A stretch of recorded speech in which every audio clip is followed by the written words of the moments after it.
Here is the story of how a teenage girl single-handedly dismantled the ego of reality TV's most infamous patriarch, leaving him with nothing but an empty first-class seat and a bruised reputation. For years, we have watched Kody Brown demand loyalty, demand respect, and demand absolute submission from his family. He thought he could snap his fingers, or in this case, flash a premium airline ticket and summon his daughter Truly back into his orbit. He thought a few $1,000s on a flight would erase years of neglect. But he was wrong, dead wrong. Reports are flooding in that this wasn't just a simple decline of an invitation. It was a calculated, mature, and absolutely devastating rejection that sent shockwaves through Flagstaff. We are talking about a rebellion so quiet, yet so loud, that it has left Kody and Robyn scrambling to control the narrative. This isn't just about a summer vacation. This is about the moment Truly Brown allegedly fired her own father. Before we expose the grim details of the certified letter that changed everything, make sure you hit that like button and subscribe to the channel. We are digging into the stories the network doesn't want you to hear and the rumors that are keeping Kody up at night, and you do not want to miss what is coming next. Let's get into the nightmare scenario that Kody never saw coming. According to buzzing insiders and relentless online speculation, the plan was set. Kody, in a desperate attempt to look like the super dad for the cameras, allegedly purchased a first-class round-trip ticket for Truly to come visit Coyote Pass. On paper, it looks like a nice gesture, a loving father wanting to see his youngest daughter. But let's be real, viewers know better. This reeks of a PR move. The rumors suggest that this trip wasn't about bonding. It was about filming. It was about Kody needing a prop to prove that he hasn't been completely alienated by Christine's departure. He expected Truly to be dazzled by the luxury, to jump at the chance to sit in the big seat and fly back to the McMansion. He expected gratitude. What he got instead was absolute silence, followed by a delivery that hit harder than any divorce paper ever could. There is a wild theory circulating, one that feels all too real given the tension in this family, that Truly didn't just ignore the text or have her mom call to cancel. The word on the street is that the boarding pass was returned, not via text screenshot and not with a tearful apology. We are hearing speculation that it was sent back via certified mail. If this is true, it is a masterclass in setting boundaries. Think about the psychology of that. Sending something certified means you are tracking it. You are creating a paper trail. You are telling the recipient, I know you got this, and I want legal proof that I returned it to you. It's cold, it's corporate. And for a man like Kody, who operates on emotion and manipulation, a certified letter is a language he cannot speak. It strips him of his ability to say, Christine kept her from me, or the message got lost. No, Kody, you signed for the rejection. You held the proof of your failure in your hands. But why go to such lengths? Why would a teenager feel the need to treat her father like a hostile business partner? To understand that, we have to look at what she was being invited into. This brings us to the dark cloud hanging over Robyn's house, the so-called hoarding house. For years, fans have spotted the boxes in the background of video calls. We've seen the clutter piling up on countertops, the narrow walkways, the sheer volume of stuff that seems to be suffocating the inhabitants of that home. Insider reports have long hinted that the situation inside Robyn's home is far worse than what we see on TV. There are whispers that the environment is chaotic, tense, and physically overwhelming. Now, imagine asking a teenager who has been living in the peace and freedom of Utah with Christine to walk back into that. The theory here is that Truly didn't just reject the man, she rejected the environment. Speculation is running rampant that Truly has no interest in navigating the quote obstacle course of Robyn's mansion, nor the emotional minefield that comes with it. We have to remember, Truly is observant. She sees the tension. She likely remembers the days when her dad wasn't around, and now suddenly she's expected to sleep in a guest room, if there even is a cleared out guest room, under the watchful eye of Robyn. It's a hard pass. And this is where the narrative gets interesting. By sending back the ticket, Truly wasn't just saying, I don't want to go. She was allegedly making a statement that her piece is not for sale. A first-class seat on a plane doesn't make up for a second-class citizenship in her father's life. Let's dig deeper into the trap aspect of this invite. Kody has been pushing this narrative of parental alienation for a long time. He loves to paint Christine as the villain who whispers poison in the children's ears, turning them against him. He needs that narrative to survive because the alternative is admitting that his own behavior drove them away. By sending this high-profile ticket, Kody was likely setting a trap. If Truly came, he gets his filming content and his redemption arc. If she refused, he could point the finger at Christine and scream, "See, she's keeping my daughter from me." It's a win-win for a narcissist. But he didn't account for Truly's agency. He didn't account for the fact that teenagers have eyes and ears. They have access to the internet. They can watch the show. Truly knows exactly who her father is. The return of that ticket, especially if done through formal channels like certified mail, destroys the alienation trap. It signals that this is Truly's choice. It's an independent, autonomous decision made by a young woman who refuses to be a pawn in a reality TV storyline. It's reported that Kody was absolutely livid. Not heartbroken, livid. There is a difference. A heartbroken father asks, "What did I do wrong?" A livid narcissist asks, "How dare she defy me?"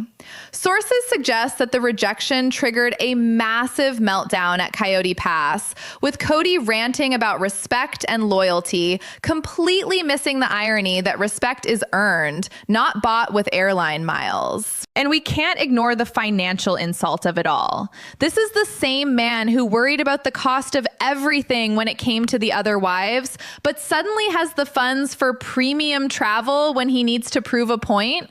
That hypocrisy isn't lost on the kids. It's certainly not lost on Truly. There is a specific rumor that the certified mail package didn't just contain the ticket. Some are speculating it contained a note, or perhaps the lack of a note was the message. Silence is powerful. When you stop arguing with a toxic person, when you stop trying to explain your side, you take away their fuel. Truly didn't send a 3-page letter explaining her feelings for Kody to dissect and mock. She just sent the ticket back. Return to sender. The transaction is void. This move has allegedly caused a massive rift between Kody and Robyn as well. You have to wonder, how does Robyn spin this? She's the one who usually counsels Kody, telling him to communicate. But how do you communicate with a brick wall? The rumor mill suggests that Robyn is terrified of what this means for the show.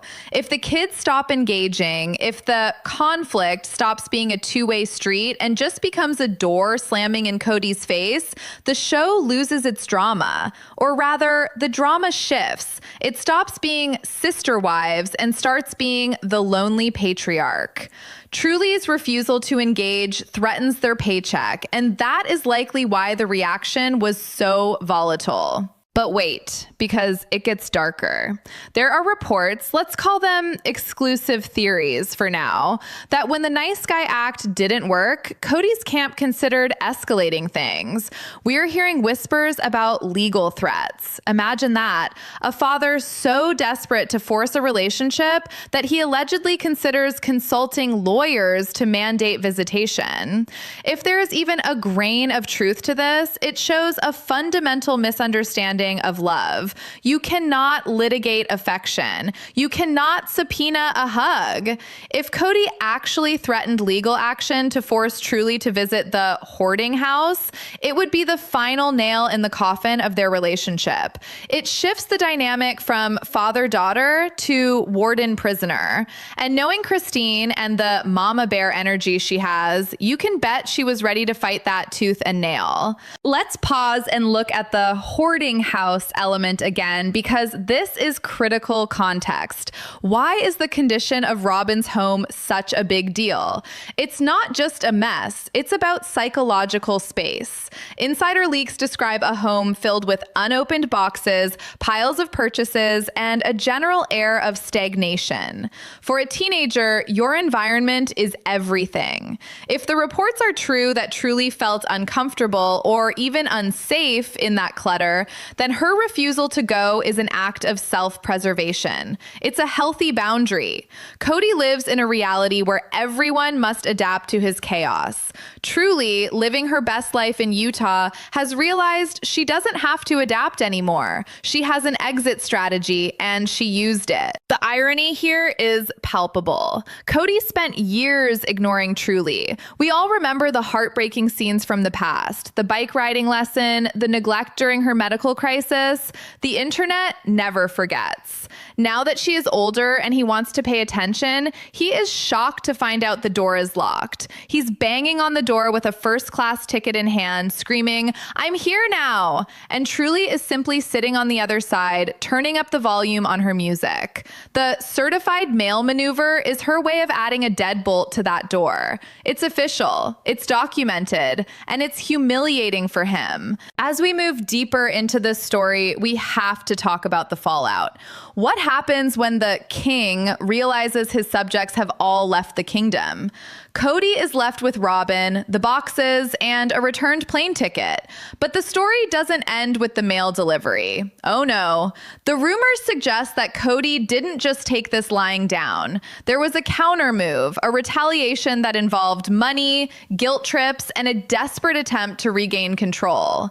And what Truly did next? It proves she is the strongest Brown of them all. When that certified letter landed in Kody's hands, it didn't just bruise his ego. It allegedly ignited a firestorm of retaliation that exposed exactly how desperate he had become. Most fathers, upon realizing their daughter felt unsafe or unwelcome, would ask, "What can I do to fix this?" They would look inward. They would offer to fly to her, to meet on neutral ground, to do anything to bridge the gap. But we are not dealing with a typical father here. We are dealing with a man who views relationships as transactions and obedience as currency. And according to some truly disturbing insider theories, Kody's first instinct wasn't to apologize, it was to litigate. Exclusive rumors are swirling that in the wake of the rejected ticket, Kody briefly considered playing the custody card.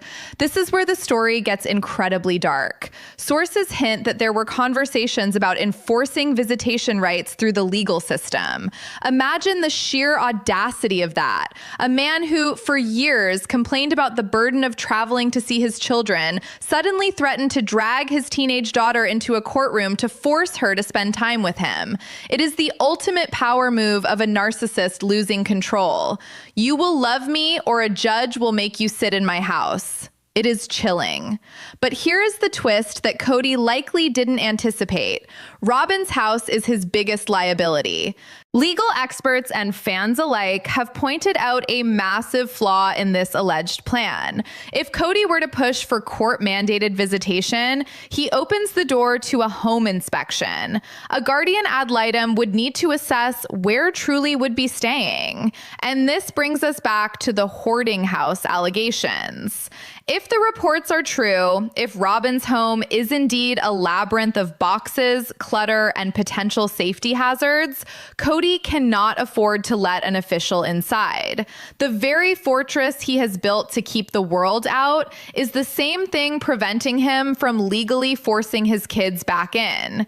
It is a trap of his own making. He can threaten legal action all he wants, but he knows, and Christine knows, that he cannot withstand the scrutiny that comes with it. The rumor is that Christine didn't even flinch at the threat. She knows where the skeletons and the piles of QVC boxes are buried. But the drama didn't stop at legal threats. There is another layer to this standoff that paints Truly as incredibly savvy. Speculation suggests that before the total cutoff, there was an attempt at a compromise, a test really, to see where Kody's priorities lay. The theory goes that Truly, or perhaps Christine on her behalf, offered a counter-proposal. The terms: I will visit, but I will not sleep in Robyn's house. The suggestion was allegedly made for Kody to rent an Airbnb or book a hotel room where he and Truly could spend time together, one-on-one, away from the tension, away from the clutter, and away from the watchful eyes of the favorite wife.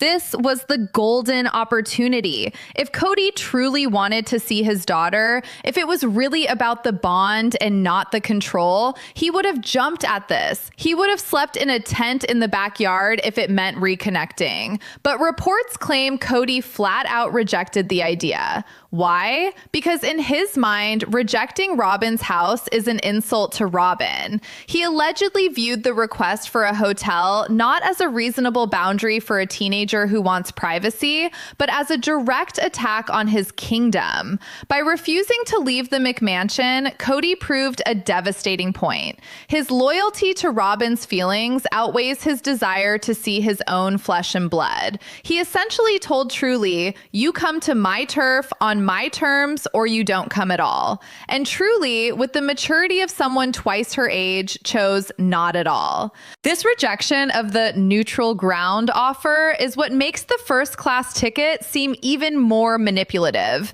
It confirms that the ticket wasn't a gift. It was a bribe to get her back into the fold, to get her back under the roof where he has control. He didn't want a visit, he wanted submission. And when he couldn't buy it and he couldn't sue for it, he was left with nothing. To understand why Truly has such a steel spine about this, we have to look at the history. Kody often rewrites history to make himself the victim, but the internet has a long memory. There is a ghost in this story that haunts every interaction between Kody and Truly, and it is the ghost of medical trauma. We cannot forget the kidney failure incident. It is the elephant in the room that Kody refuses to acknowledge.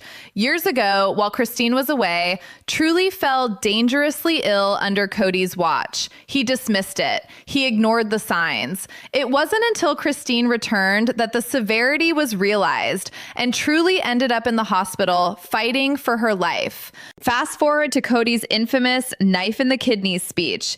The irony is so thick you could cut it with that very knife. He screamed at Christine about loyalty, about how she betrayed him, using the metaphor of a kidney injury. The audacity to use that specific body part in his metaphor, knowing that his neglect nearly cost his daughter her actual kidneys, is a level of tone deafness that borders on cruel. Fans have speculated for years that Truly remembers. Children remember who was there when they were sick. They remember who held their hand and who was too busy. The exclusive theory here is that Truly's refusal to visit isn't just about the divorce. It's about safety. She knows on a fundamental level that her father does not prioritize her physical well-being.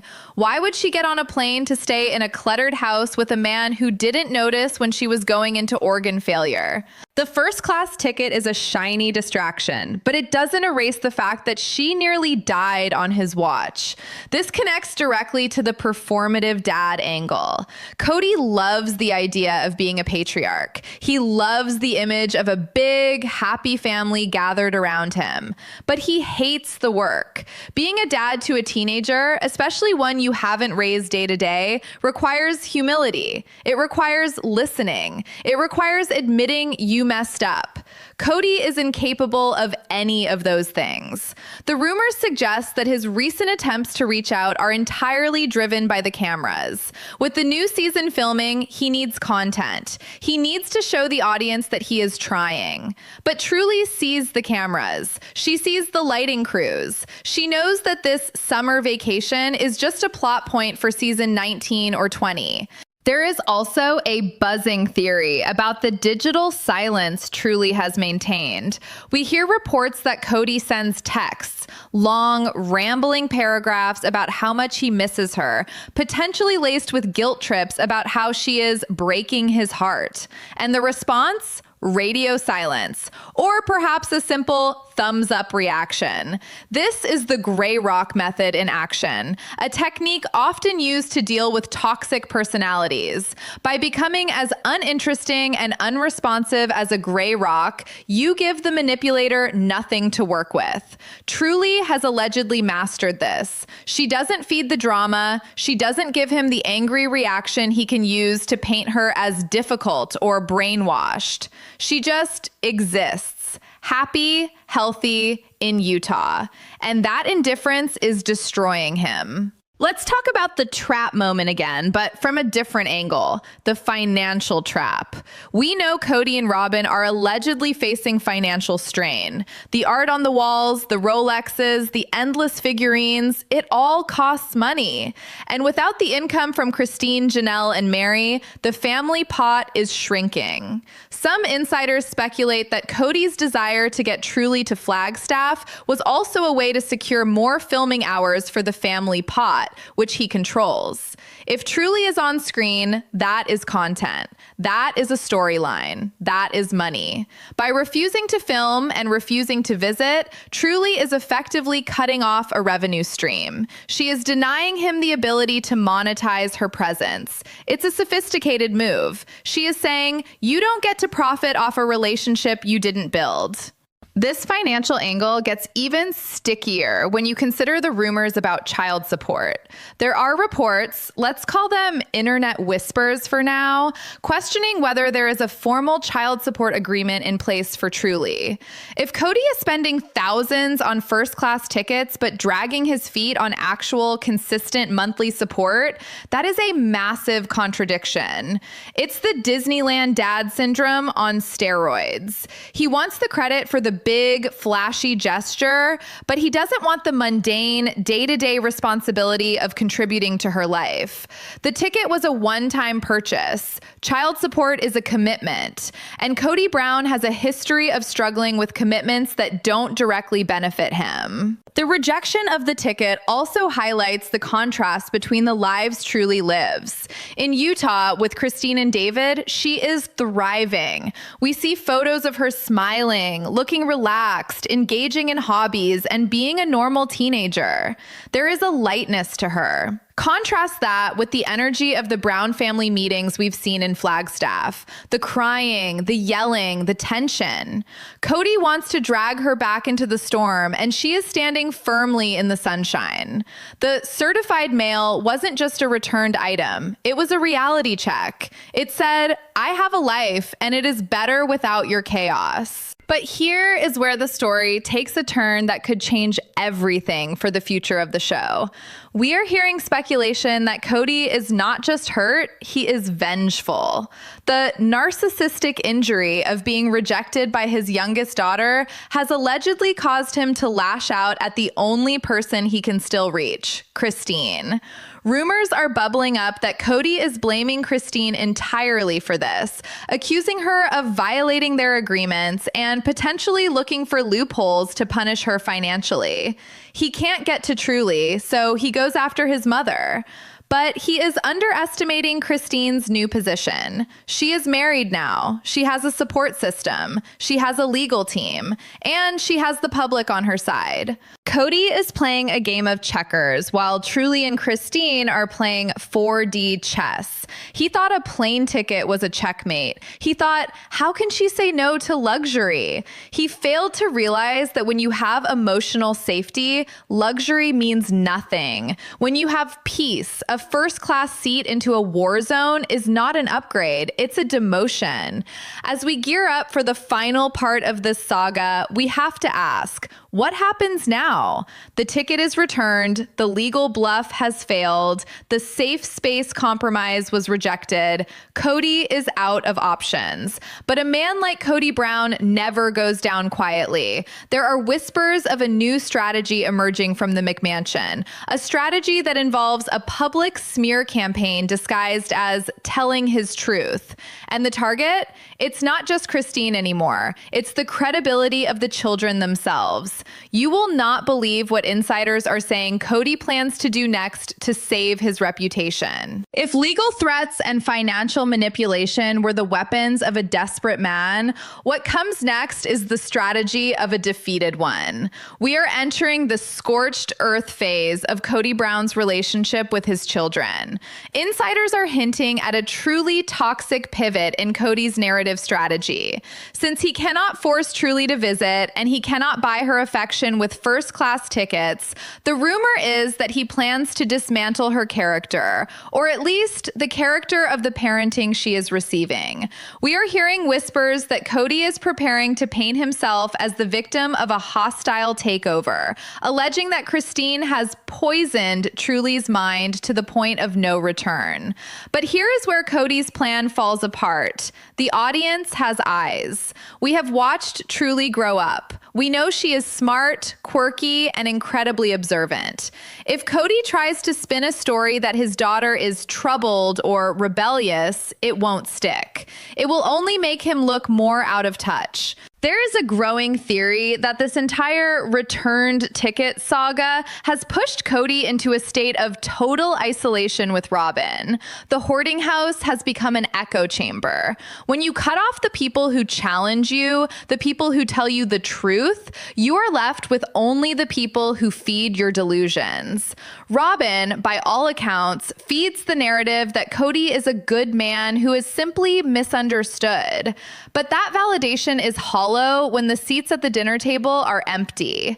The rejection from Truly is particularly stinging because she was the tender age child he claimed to be protecting for so long.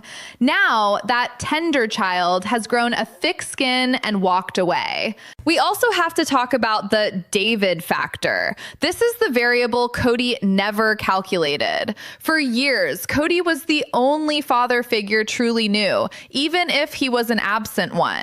But now she sees a different model. She sees David Woolley. She sees a man who shows up. She sees a man who treats her mother with respect, who builds bookshelves, who goes on quiet walks, who is present without cameras. The contrast is blinding. It is highly probable that Truly's refusal to visit Kody isn't just about avoiding the clutter of Robyn's house. It is about avoiding the clutter of Kody's chaos. She has seen what peace looks like. She has seen what a healthy, functional home feels like. Why would she trade that, even for a weekend, to go back to a place where anxiety hangs in the air like heavy fog?